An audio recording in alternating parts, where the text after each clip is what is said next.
Okay, so here we are. Welcome to our session with Dominic Scaffidi and Grace Kelly, called Living Miraculously with Money.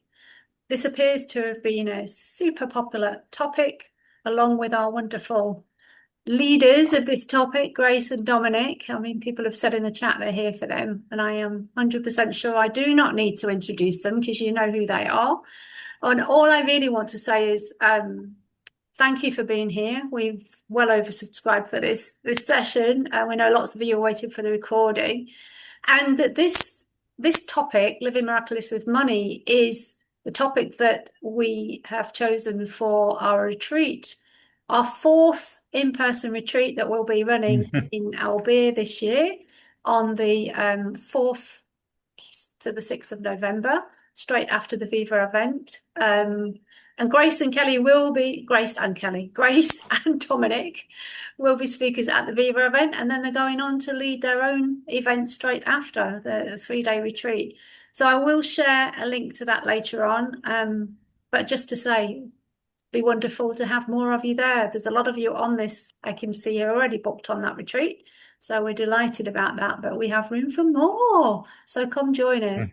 But yeah, over to Dominic. Great. And Grace. I think Grace probably first to take us off into this topic. Oh, And there will be opening up for questions and comments and all that good stuff. So yeah. yeah, and Grace, I'll turn it over to you in a sec, but just to say that this topic, many of you are obviously here because of the topic money, but we picked the topic because it's so popular, and it's often something we share in common, meaning a lot of people have an importance to it, etc. However, when you're listening, really listen from anything that you want or desire or anything like that, because what we're talking about is the same for all things. So you may be in a different place in life. Maybe it's about relationships, or maybe it's about health. Maybe it's about another thing like that, another subject or area that's important. But what we're talking about in the principles of this are going to apply to all of it. Um, and so, yeah, that's all I wanted to say for context. And Grace, what you kick us off with something, and then we're going to go to questions as we sooner than later, so that we can be more on topic with people. So, Yeah, and if you're just joining us for the first time, we kind of like to be in conversation. So myself and Dominic will set the table, as it were, in conversation about this, and then definitely open up to your questions, because that's where you can get the best of the best from us. So I was reflecting really on, part of what we wanted to share in today's call was this direction around money loves a purpose. And I was reflecting on just how innocent it is that we don't see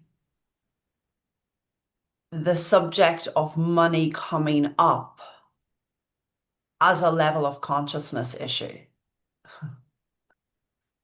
In other words, when we have lots and lots of thinking about a subject, it's a very good indicator that our mind is super busy.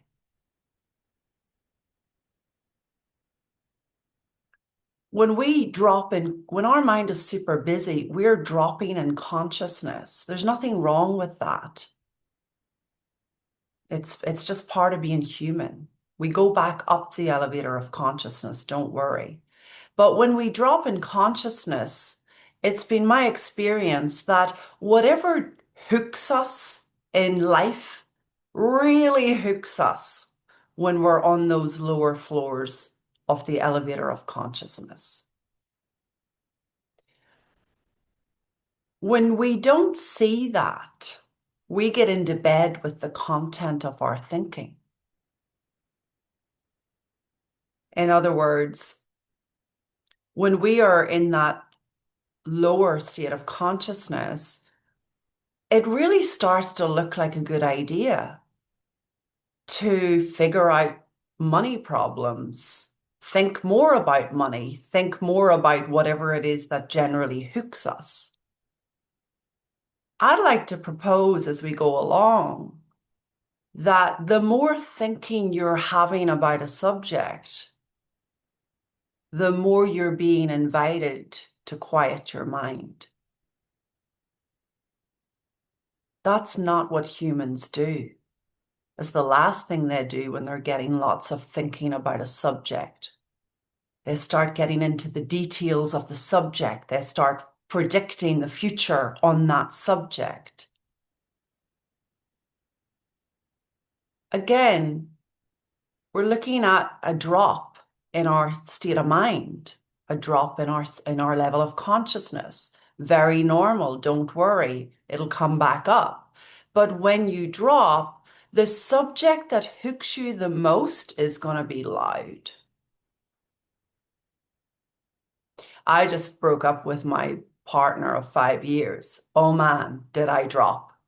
I dropped and I dropped and I dropped. But I knew that I dropped because all my insecure thinking got really, really, really, really loud. Didn't take away from my decision to take care of myself this way. But it was just so helpful to know what was going on so that I didn't keep getting into bed with the content of my mind. Because if I kept getting into bed with that, I wouldn't be able to sit here and do this right now. So that's just a little bit of an overview that I wanted to start with. And with making the point around money loves a purpose, it has been my experience that when we begin to look at in the direction of what we want, the money has to flow. It shows up, it comes forward, it finds its way to us. What does that mean? It means that all our worrying about having the money for what we want is optional. Worrying about it is optional. When you have a direction for what that cash is for, trust me, it will flow. So we want to put our focus on true desire. What do we want? What are we looking for? I've shared regularly in our Living Miraculously program, and it is a miracle because it's how Dominic and I ended up meeting, and none of this would have come about had this not happened.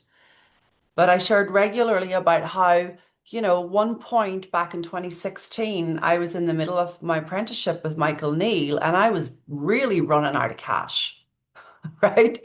But I had to be in New York for an event that he was hosting. And there was no way I was not going to that event. Apart from the fact I get FOMO at the best of times, there was no way I was not going to that event. Well, all I had was the ability to book the flight, which was booked, and I had booked a hotel which needed paid for on arrival. And I remember those words, money loves a purpose. Get on that plane. Now, that was my wisdom speaking. It wasn't the intellect. It was my wisdom speaking. And as it turned out, the day before, I had signed a client who hadn't paid. But I still got on that plane. And by the time I crossed the ocean, I opened my bank account on the other side of the world and the payment was in. And I heard once again, money loves a purpose. Most people wouldn't get on the plane. I'm not saying getting on the plane is the answer. But see, that money had to show up. I had already put in place the action, the inspired action, and the desire to be there. There's no way it wasn't coming in. My job was to remain steady and hear wisdom and get on that plane.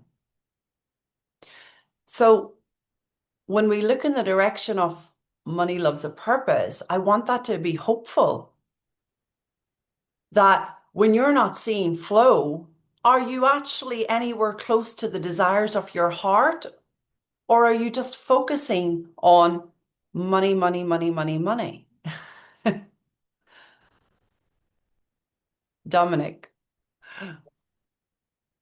There's something when we explore in living miraculously, we distinguish true desire, and money's a good example of not a true desire ever for anyone ever.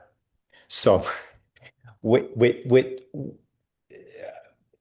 it is when you think about the wanting of money, it is always for a purpose. It's always for something. And so our alignment is never around some amount or some money. And what you might find is that this potentially, possibly has been a challenge where you're like, oh, if I only had this amount of money, if I only had this amount of money, I wouldn't worry anymore. If I only had this amount of money, then my life would be set. I wouldn't have to think about anything anymore. And so you're really the idea of the money is for something else, and it's for a state of being, a state of security, a state of certainty, a state of clarity, a state of being able to do what I want, a sense of being free. It's never actually for the money. And so there's something about that obsession or attachment to that form, which is what gets in the way. And this is where our thinking goes crazy. And then we're like figuring out, well, how am I going to do that? And how do I achieve it? And what could I do in my business? And all that thinking just keeps deviating you further and further away from your alignment with an ability to be, do, or have anything. It's really about if you desire something truly, so true desire, this is what we distinguish in living miraculously. That true desire is an energy within you. I'm going to call it the calling of your soul, the desire of your soul to express itself, to live through you, to be you. And we feel that, we can sense that, we can feel it. And then our thinking comes in and says, but how am I gonna be that? How can I be that way? I could be that way if I had this in place. I could be that way if I was in a relationship. I could be that way. I could feel like that if I was traveling more. So we jump into the solving of it outside. And especially we get so distant from the desire itself and what wants expression. But here's the funny thing.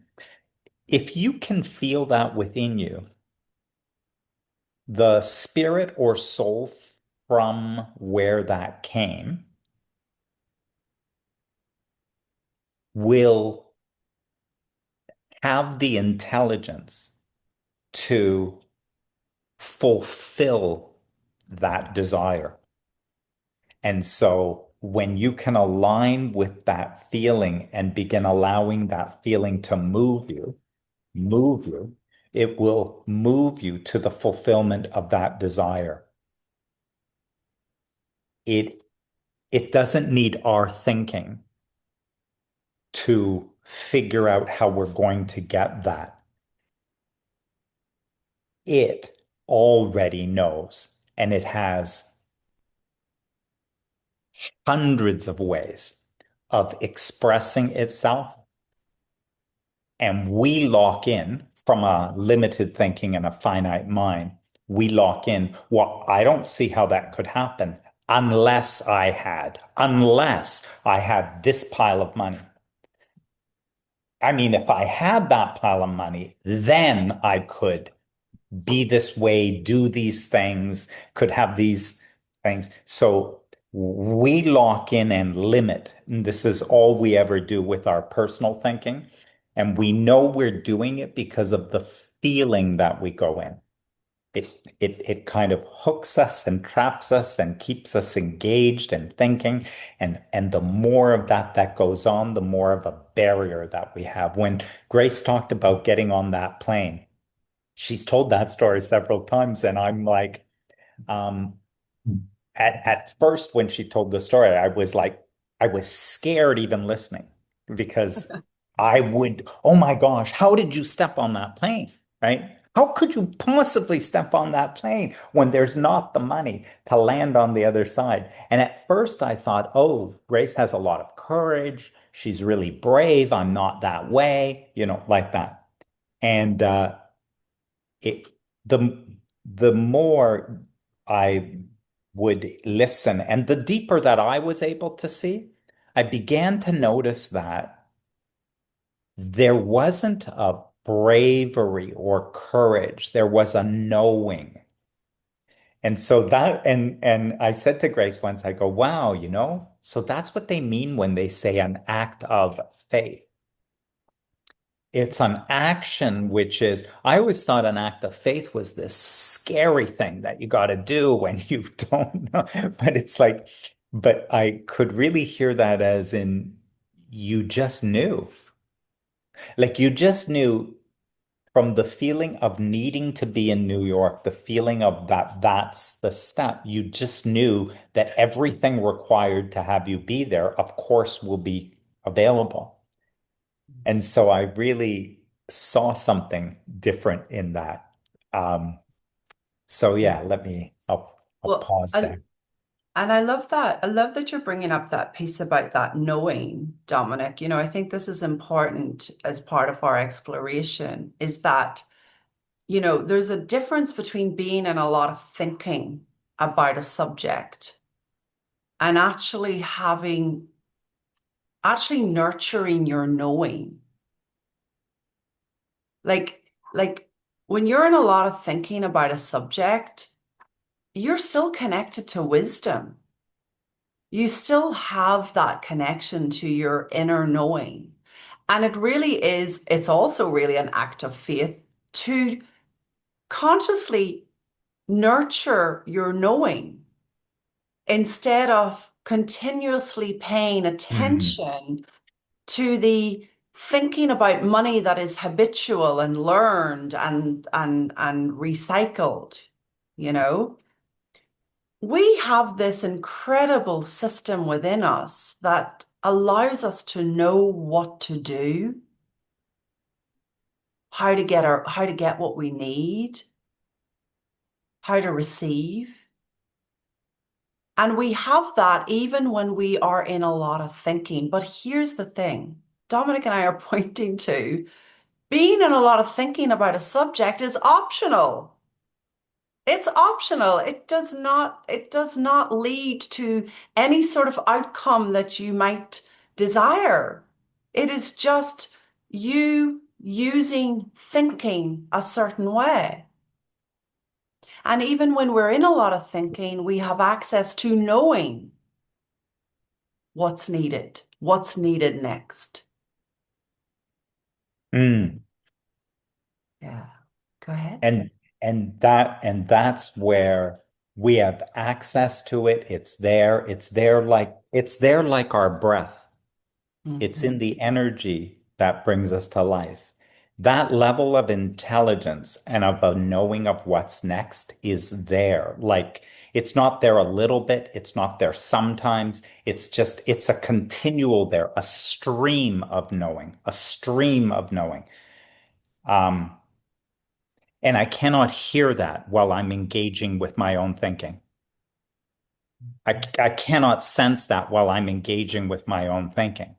It's there. It's still there, right? But I've just got to figure out like what should I be pricing this thing at? Because if I do that, then I'll maximize how much I make. And eventually it's going to come to this much. And like, so I just can't hear what I know when I'm doing that.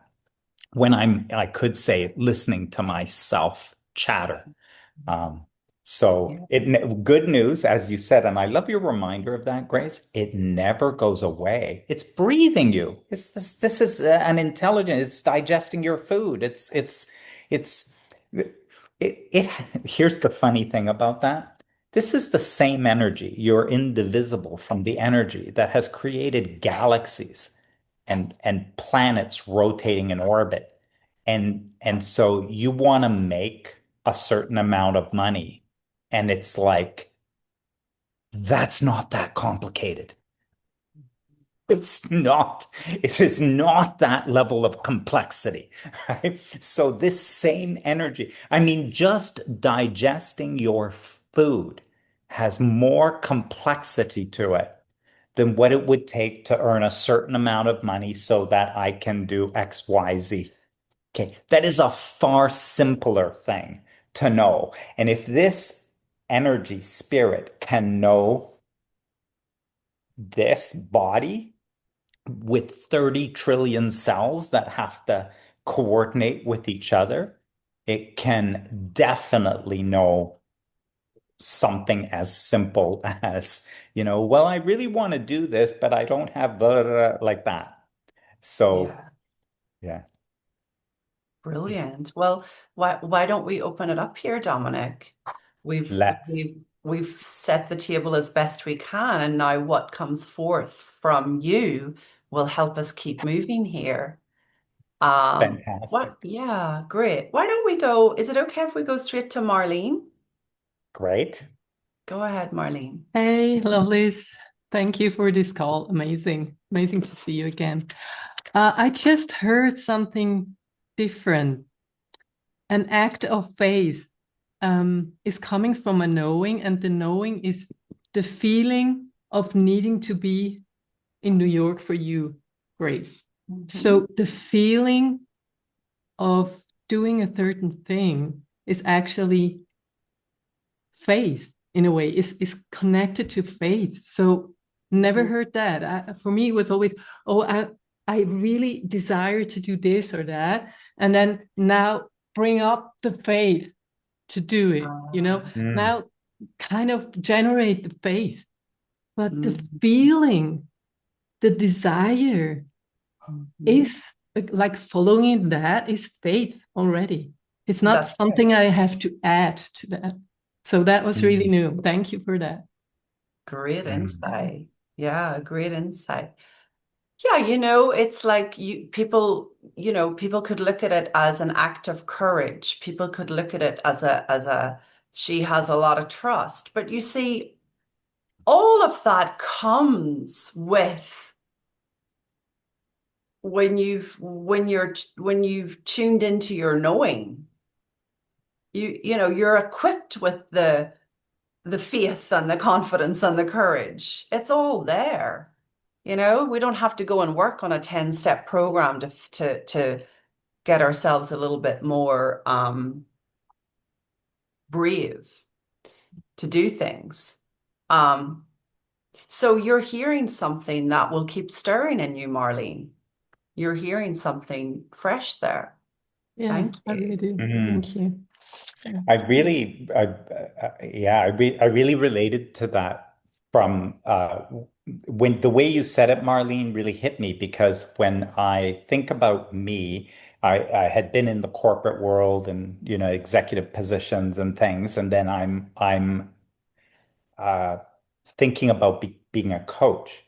Well, I knew I was a coach. Like I knew that this was what I needed to do, and so it was a knowing, but it was a knowing and which then my thinking would say, oh, but you have two young kids and you really you can't rely on that. That's unreliable. And you need to. So the thinking was a contradiction of my knowing.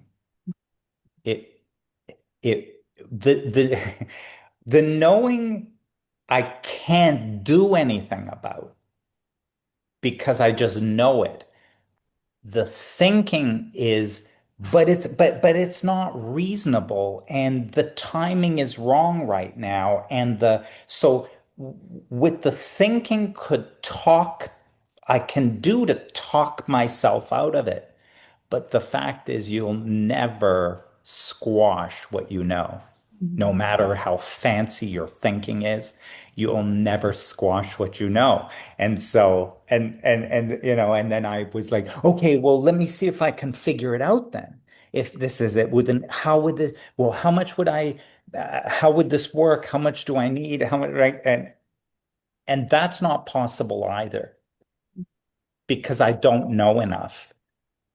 When I think about my situation, then I don't know enough. I only know what I've done. And what I've done is I've had a job, and what I did was that. And there was a certain way that that worked. But now I'm like knowing something else, which is to be something different in my life. And how am I supposed to use this thinking, which was from what I've been doing, to now figure out this expansion of me into a whole new realm.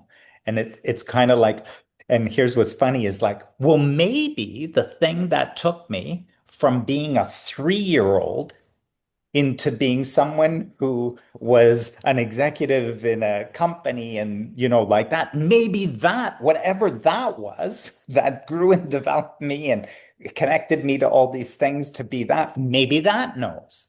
Maybe that knows what's next. Maybe that knows because the knowing that I had was strong. And then my thinking tried to make it reasonable or talk me out of it or let's slow this down and got to, yeah, like that.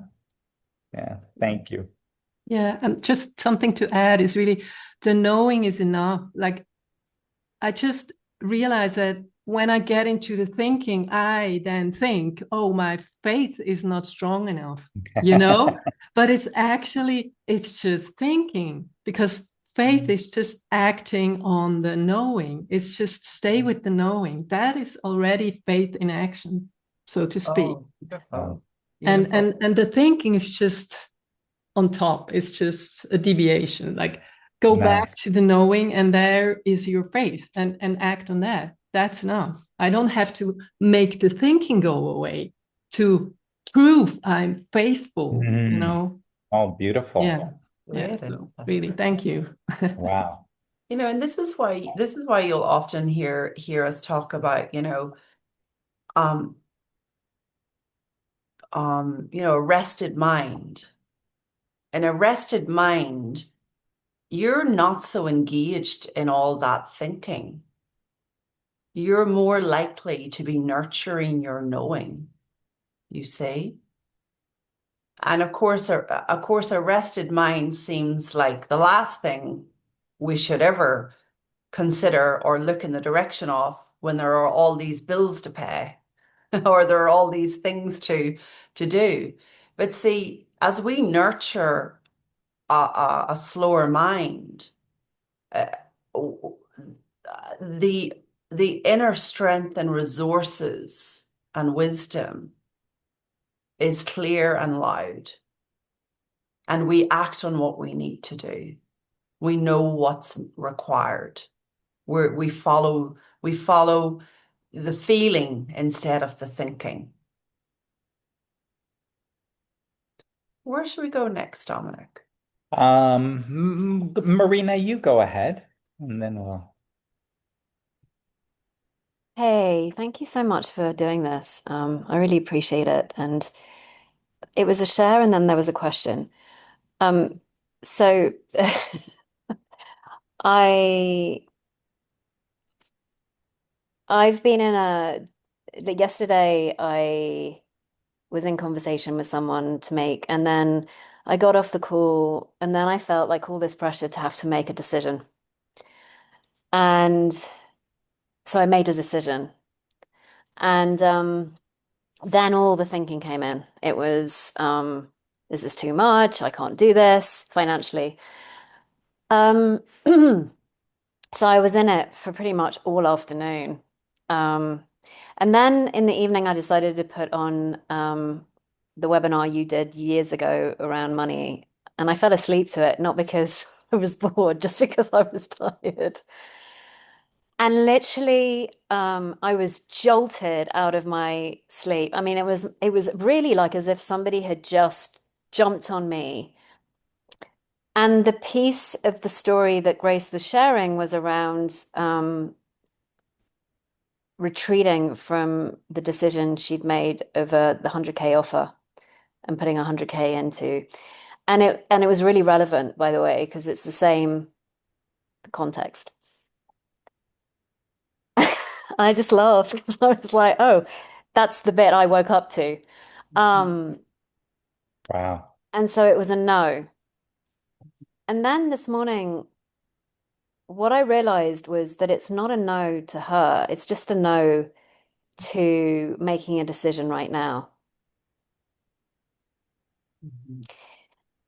And I had an insight around alignment, which was it's not aligned. That's therefore I thought it's not aligned for me to work with her. No, that's not the case. It was just not aligned for me to make the decision in that moment. Mm. And that was such a like a new thing for me to see. Because I have a tendency to put a lot of pressure on myself to make a decision, a financial decision, and then go into, is this the right decision or the wrong decision? Is this the right financial decision or the wrong financial decision? But what I now see is that when I get like that, it's not the time to make the decision. It's got nothing to do with whether or not it's a good decision or a bad decision. It's just, it's not the right time to make the decision. That's really new for me. So Wow. I took some time out this morning, and I just felt massive relief that, as Grace would say, I didn't have a gun to my head to make this decision right now. And so I sent an email to her, and she was really gracious about it all and said, no worries, you know. And as I've actually had time to sit with this, there's been sort of this sense of, yes, I want to work with her. That's a yes. Like, what do I really want? And that's as far as I've got. And then there's a question in my head now that's kind of come through, which is, it's not about not doing so, it's about how we move forward. So that's been such a huge thing for me. So I'm curious when we talk about this piece around alignment, like that's just not in alignment. Would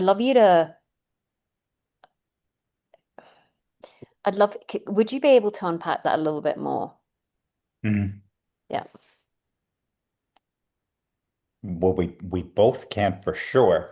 I really love what you said. So you are, you have this opportunity and you sense to go with it, but Yeah, then it scares you, and then it scares you, and massively. right? Yeah. And so I mean, here's the thing with that. The the feeling is indicating where my attention is and what I'm engaged with in terms of thinking. So, um, when I'm engaged with thinking that serves me because it's guiding me this in a way that is toward my well-being and toward greater thriving of me.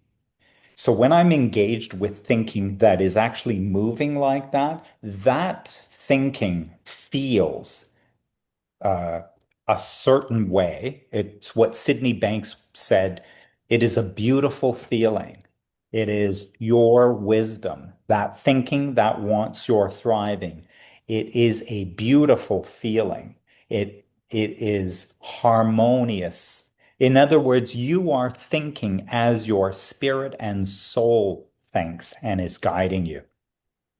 And so when you notice it's like, oh, but where am I going to get the money to invest in this? And will I be able to survive in doing that? And is this something I'm going to regret later? Right? that thinking is now indicating that I'm off in thinking that's less intelligent than the other. But what's important is this isn't telling me to do something or not do something. I think this is the part that's key. It's sort of like this doesn't say, oh, you go ahead and invest the money, go ahead and buy the thing. That's not what's happening. It's telling me I'm aligned with my well-being, not aligned with my well-being, aligned with my well-being, not aligned with it. So here's the part that's so obvious. I will not decide from misalignment. So that would be dumb. Here I am Well, I was guided about to, by the way. yeah, no, and you won't. And see your wisdom caught you at the last minute. There is no way you would not you would not take unintelligent thinking and take guidance from that thinking. And Mm, your wisdom caught you and said, there's no way. There's no way you're going to make that a decision one way or another from this thinking. This thinking's not intelligent. mm. But I love the jolt. I thought it was just, I literally woke up to Grace sharing her story. I mean, it couldn't have been more perfectly timed. So thank you, Grace. Well, you see, life is always friendly. You see, life is always inviting us to see what we need to see. So there's absolutely no coincidence that first of all, your wisdom leads you to switch on that recording, and your mind gets to settle through a nice bit of a nap. You get into a rested state. And then life wakes you up at exactly the moment that you Too are going funny. to hear something. Like we really want to start to see like life is friendly to our plans. Life is wanting to show us the way. We wake up in the morning, we get all into our heads and we analyze and we program and we project and we worry. We can wake up and let the day show us what we need to see.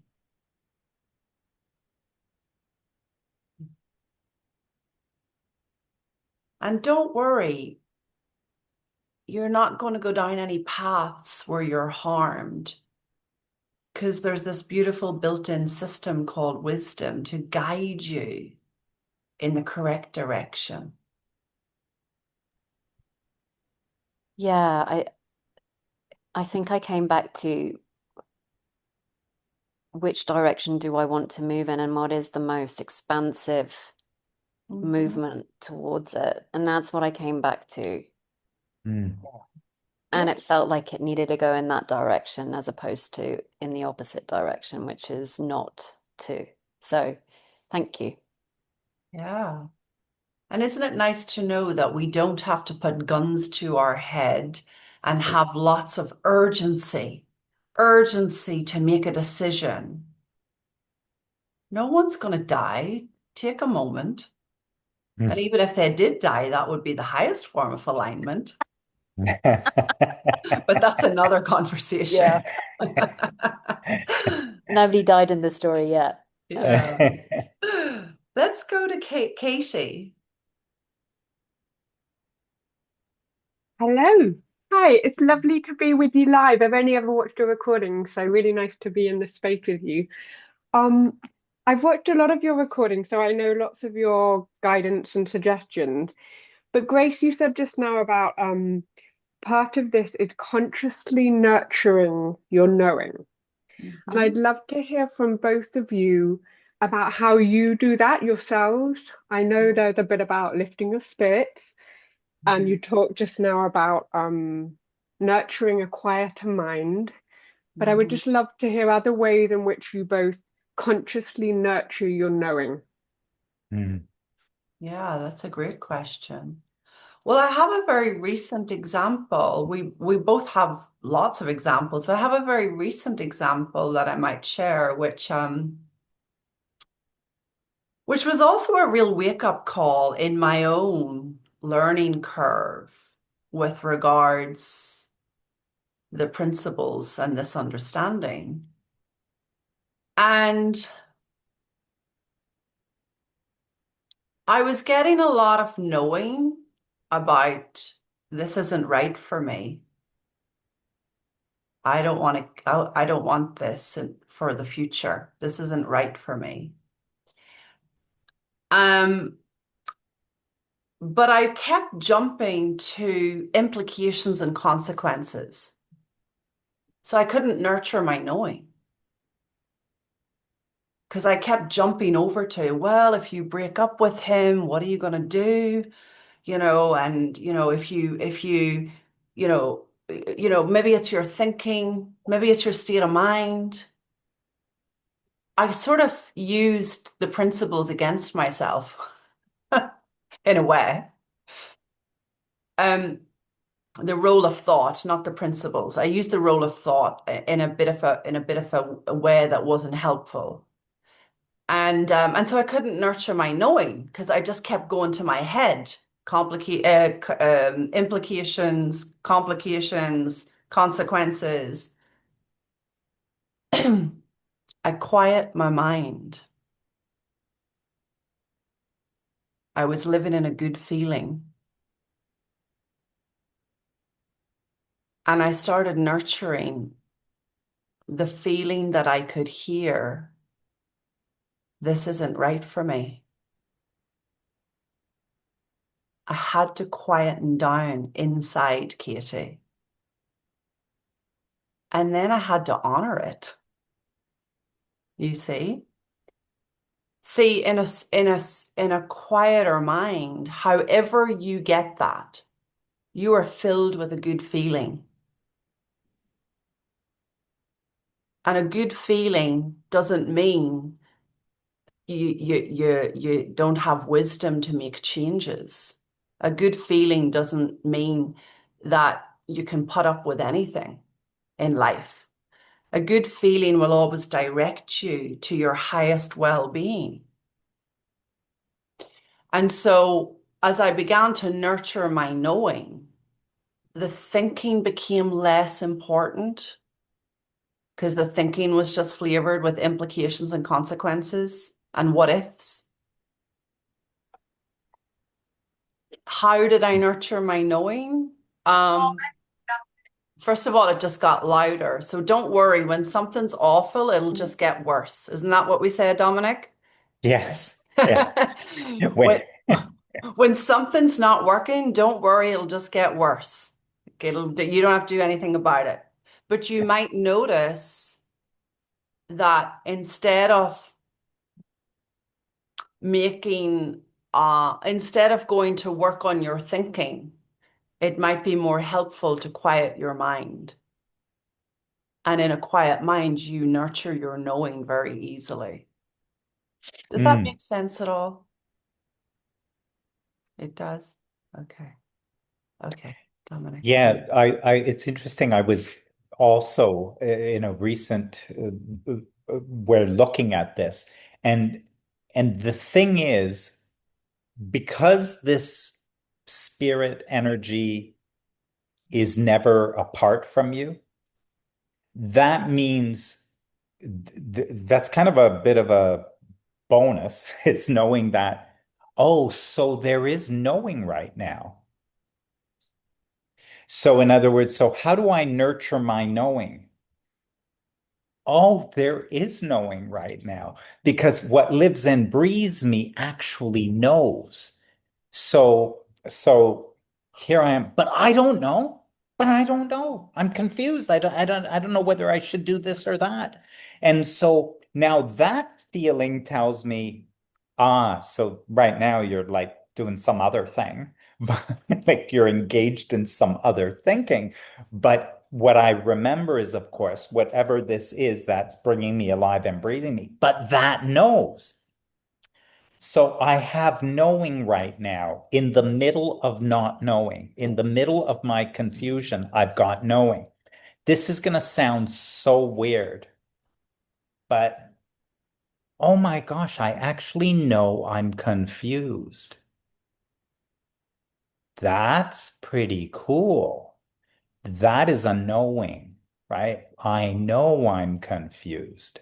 I actually know I actually know I don't know what to do. Now, as weird as this sounds, if I can begin to calm down and notice what I do know, I I know that I need to get up and go for a walk because I've been here too long thinking about this damn thing and I haven't gotten any further and I'm just worrying myself. So I actually know I need to go for a walk. So if I'm more interested in what I know, it's not even nurturing my knowing. It's simply, it's like I know that it's always there. And if I care more about that than my confusion, lack of clarity, and not knowing, right? Do I do this thing or don't I do this thing? Do you know what? I know that I actually don't know right now. I don't know one way or the other.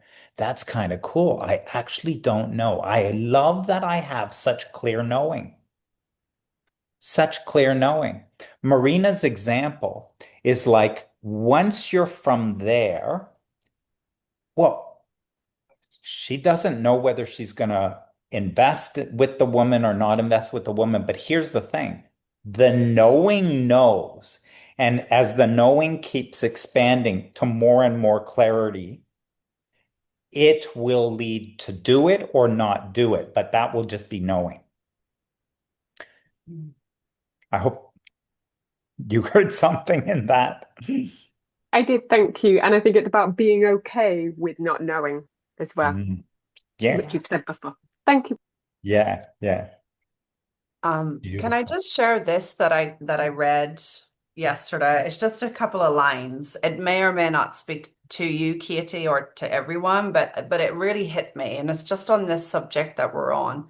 So Elsie Spittle wrote this, and she said, "It's interesting to see how we create our story. This is okay. I'm all right with that. It's not a problem. All the while we're mentally asleep to our deeper wisdom. With the power of thought, we can create anything we want and it appears logical. But underneath the logic lies knowing, truth, and it does not sleep." Mm, That is so reassuring that we can use our thinking any which way we want. That is the gift of thought. Most of us have learned to use our thinking in an unhelpful way, in a way that doesn't lead to any result that we would enjoy. However, we can use the gift of thought however we want. But away from thought is knowing and wisdom. And we want to be more interested in over there. You see, as Dominic was pointing to, we always know. We always know, even if the knowing is just, I'm confused right now. mm. That was brilliant. Thank you, Katie. Do we Thank have you. time for one more? Or Yeah, do we want maybe to? Okay. before we go to another, maybe we can just give some detail about what we're doing and maybe Yes, yes. yes, and then we'll go to a final question. Yeah. So we do have a retreat in November, November 4, 5, 6, and it immediately follows Viva. And Sheila, thanks to following her own knowing and clarity, it's the reason we have these retreats. Um, yeah, so Sheila, I know Grace and I were battling back and forth about this, and it wasn't really battling. It was like that Grace had knowing that retreats and in person were the way to go. I did not. I had so much noise, and I was very much engaged with noise in like, no, too complicated. The in-person things are blah, blah, blah, like all that. And Grace was like, no, we really like anyway. And then the universe provided Sheila. And so, Sheila, maybe you can talk about the retreat. She, Sheila was provided for you two. Lovely way of saying it. I think I'm a cooperative component in our language. I had a knowing that I would love for Dominic and Grace to run a retreat here where I live, in Albir in Spain. And of course, all the thinking came in to say, what a silly idea that was. Grace lives in a beautiful part of the world in Italy. Why should she want to come here? Well, turns out I didn't listen to that. And I just thought, send off the emails. And here we are. This is going to be our fourth retreat together in Albir because I was able to nurture my knowing on some level. I don't know how I did it, but I did. And somebody asked me not that long ago, why do people keep coming back to this Living Miraculous retreat? Why do you keep hosting them? And for me, even sitting here listening to Dominic and Grace again, I've listened to them many, many times, as many of you here will attest to too. It's so helpful to me to be reminded over and over again that we have wisdom, that we have access to it 24/7, that we don't have to be devoted to our busy thinking minds, that we can, I'm going to use that word, be devoted to wisdom. And I'm never the same person twice. And I'm bringing a different level of consciousness every time I'm here with them. And they're the same. And everybody, the last retreat that we held in May of this year, I think 2/3 of the people that were there immediately signed up to come again in November. And I think that's a testament to this is where, this is an important conversation. And I think many of us can benefit from being reminded again, staying in this conversation, being reminded that wisdom is the way forward. So I have placed a link in the chat. Yes. That will take you to the page with the information. We have an early bird that ends on the 15th of August. It's playing on Dominic and Grace's love of numbers, which is 666. And if you have been a past participant of Living Miraculously or Viva, we do have a special discount code, so do get in touch with me. Somebody said even more miraculous in a room together. That's very true, Nikki. So yeah, that's beautiful. My share. Well, thank you. And so, Grace, where do we go? Let's do one more. Yeah. Well, let's go to Karina. Thank you. Well, this has been such a beautiful timing and provides me with a lot of hope when you say money follows a purpose, and if it's a true desire, it will flow. So I have a really clear knowing of my true desire.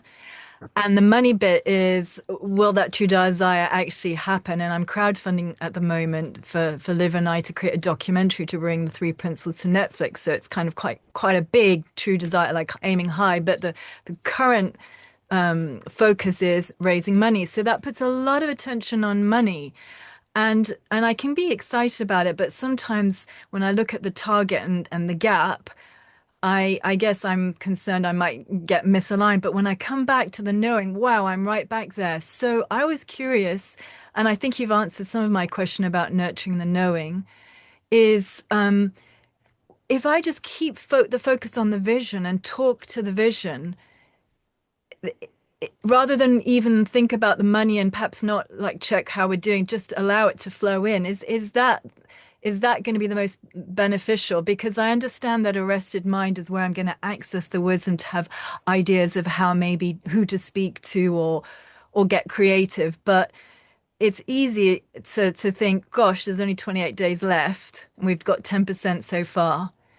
And yet a deeper part of me knows that I'm so clear on this. And then there are moments where I'm going, wow, are you going to make it? And where it's noise is when I think, wow, I'm not creating any other income. And so, I'm not thinking about my coaching practice. And then it starts to get a little noisy until I just refocus on the vision. So I'm just wondering if you have anything to share on that. Is it about focusing on that true desire Because yeah, I'm still amazed each time I hear about the example of Grace, you just getting on the plane and having that level of faith in the knowing, yes, but in the creating the money, I'm not quite there yet, I guess. Mm. So yeah, over to you. You said there's a part of you that knows. I would trust that part over the part that doesn't know, over the part that's confused. I would trust the part that knows. Um, this is one I think where we can quite obviously look at this. There's something that you desire and it really lights you up. You can tell by the energy of it, you're excited about it. There's a documentary you're going to do. This is a very creative endeavor for you. It's a real passion. And I've seen some things online, so I know a little bit about it, right? Like and how this is something new and so you are really coming alive. Like you are really coming alive and expressing yourself in a way beyond where you've been before, right? And the unfolding of this thing is a real like thriving or aliveness. And then so imagine in that there's this energy or spirit animating you. Then you said, and then when I think about, but there's 28 days and we're only 10% of the way and whatever and all of that stuff. And I go back to the spirit that lives you and brings you alive. Do you think that 28 days with 10% done so far is a challenge?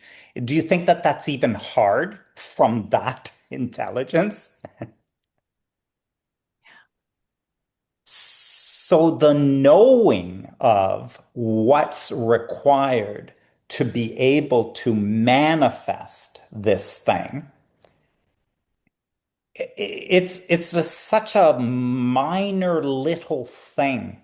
And it sounds bad when I say it that way No, but I because hear it. Yeah, I right? hear it Because now. for us, it's like, no, it's a big thing. I've never done anything like this before. I know. But that thing you said that knows, it's like spun galaxies. It's created them out of nothing. So this 28 days with 10% of the money in so far, it's just not a big deal. Right? And so then the question is, well, but then I doubt or whatever. Okay, well, whatever that thinking is not an all-knowing infinite intelligence. Yeah. So which one will I align with? Which one will I be more interested in? Mhm. Which one am I going to be more interested in? And it's the one you feel that has brought you alive, that has excited you, etc. You cannot feel that way without everything being provided for the ultimate manifestation of that. And it may or may not be exactly the way you think it'll be, but there will be a fulfilling manifestation of what that desire is. It is not going to be thwarted in any way, and our job is to allow it rather than resist it. And all of our resistance is an engagement with bullshit thinking that is in contradiction to what that knowing has. Yeah. So it's really quite simple, isn't it? It's just don't engage with the thinking and just keep focused on the knowing and nurturing it. Yeah, thank you. That's really helpful to hear you just speak and tie it all together. Yeah, cool. But remember, Karina, as Dominic has just pointed to, and it's just another way of saying it, is, we can use our thinking to help ourselves or to hurt ourselves. Mm. That's the gift of thought. Mm-hmm. We can use it to help or to hurt. What's it going to be? To help, to have fun. Yeah, create. Yeah. That's the choice we have. And it just so happens that in a more rested mind, you will find that the flavors of thought are more helpful, more creative. Yeah. So allow your mind to settle on this subject and be in the enjoyment of the creation of your vision. Yeah.